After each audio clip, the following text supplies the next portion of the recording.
Again, Francisco Bautista, followed by Anthony Hall. Anthony Hall.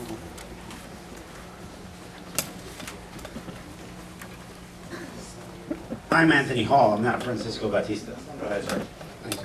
I'm a neurological surgeon, also president of the James W. Bridges Medical Society, which is the Miami-Dade chapter of the National Medical Association.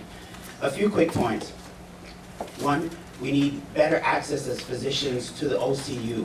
When we get breakdowns in the website, I know I'm bringing some people on their phone, but we need to have another way to interact with the department, because sometimes we need it. When the registry shuts down, all treatment shuts down.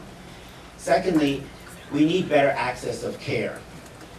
Speaking as a black physician, I can tell you I've treated a lot of patients, registered many. I've registered only 2 black patients because they just cannot afford this medication.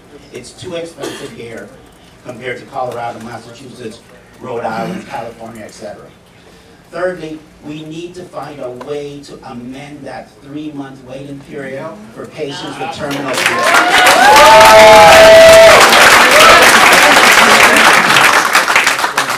Because I'm a neurosurgeon, I've got a lot of patients with gliomas, and I've had 2 patients die within the 30 to 60-day period, and they got nothing. And, you know, their families were a little upset because they know I'm also licensed in Jamaica, do treatment there. We use high THC, and the patients do well even at 30 days after resection of a glioblastoma multiforme, even with meds, even with local spread, and even without or with radiation. So we need to find a way.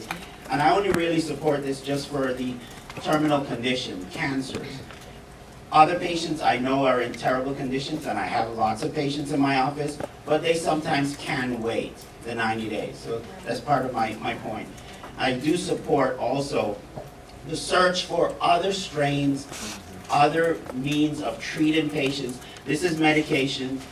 Just like how we have 15 treatments for insulin deficiency and 30 treatments for hypercholesterolemia, we need more choice as physicians to be able to access and treat the patients in a better manner. One last aspect with the University of Florida College of Pharmacy, the treatment plan submission. I congratulate you for a change in that section, that we don't have to input our provider information every single time we do a treatment plan, but we still need to find a way that the treatment plan can be more accessible, that it really interacts more fully with what we speak to a patient about, their symptoms and their signs, maybe put in a little bit, maybe a comment for physical exam, and also if you mistake and don't click the button to print, there should be a way to actually look at your prior treatment plan. It's lost if you don't print it at the same time, and that's happened to some physicians. We have to double over paper charts when now we're using all EMRs. So that makes a little bit of duplication there. Thanks, sir. Thank you. Miguel Gonzalez and Honey Milestone are the next 2 speakers.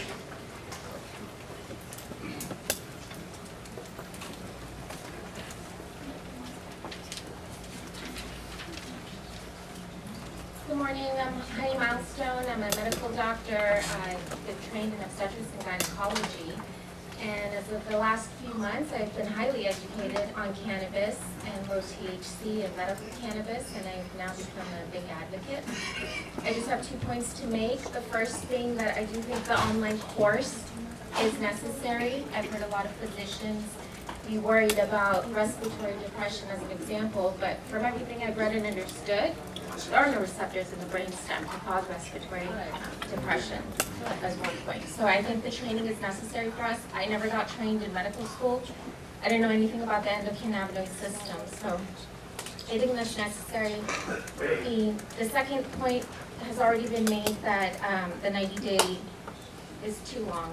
I mean, I can see a patient the first day, do a physical assessment, history, and decide if I want to give them an opiate. So I should be able to do the same. Amen. Sorry,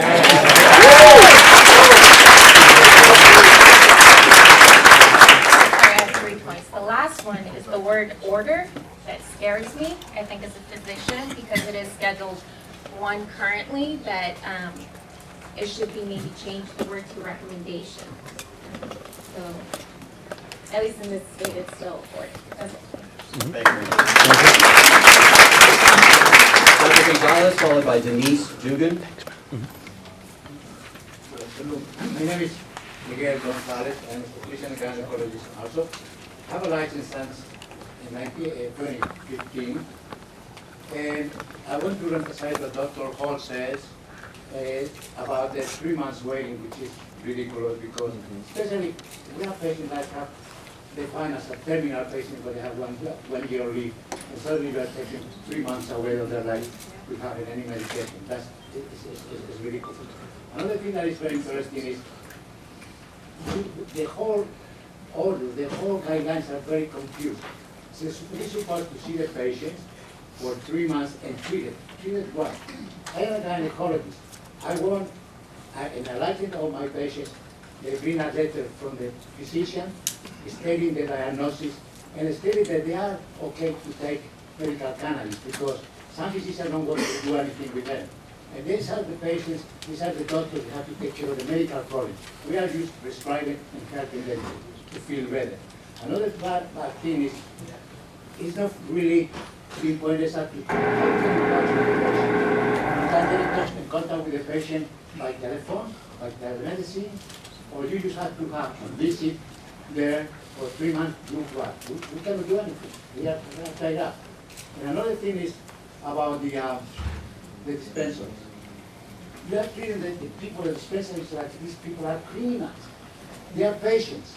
And I don't know why they don't follow the same guidelines like to be a pharmacy. It's like a pharmacy. They are not criminals. So,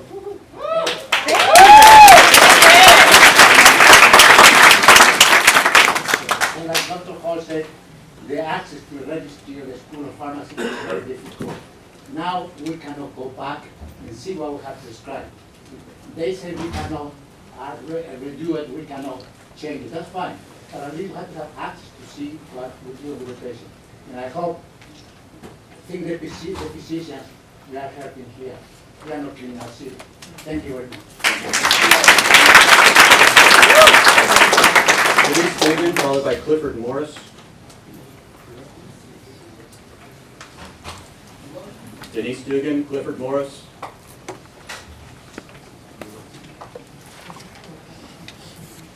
Susan Collins.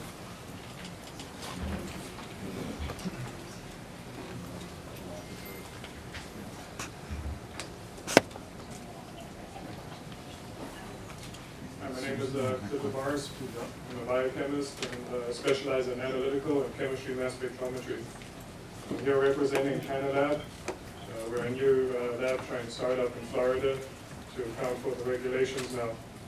Just want to quickly emphasize the importance that we strictly regulate and test all medical cannabis to ensure that patients are receiving the purest medicine possible. I believe regulations should be on par with clinical standards already set by the state. Cannabis has over 500 molecular components, and we're able to control the internal constituents of the cannabis plant by choosing specific strains that have the required components to treat specific diseases. We want to encourage and nurture the patient-farmer relationship by quantifying these values and strains through analytical testing as well as genomic research. Just as it is important to control the internal components of the plants, such as THC, CBD, terpenes, we must also have extremely strict regulation for external factors such as fertilizers, pesticides, fungal and bacterial components, and to ensure only the best possible source of medicine. I believe that laboratory testing is a crucial and irreplaceable component in the Compassionate Use Act. Furthermore, the state is able to use these regulatory functions as revenue generators, so it's a win-win for everyone. Thank you.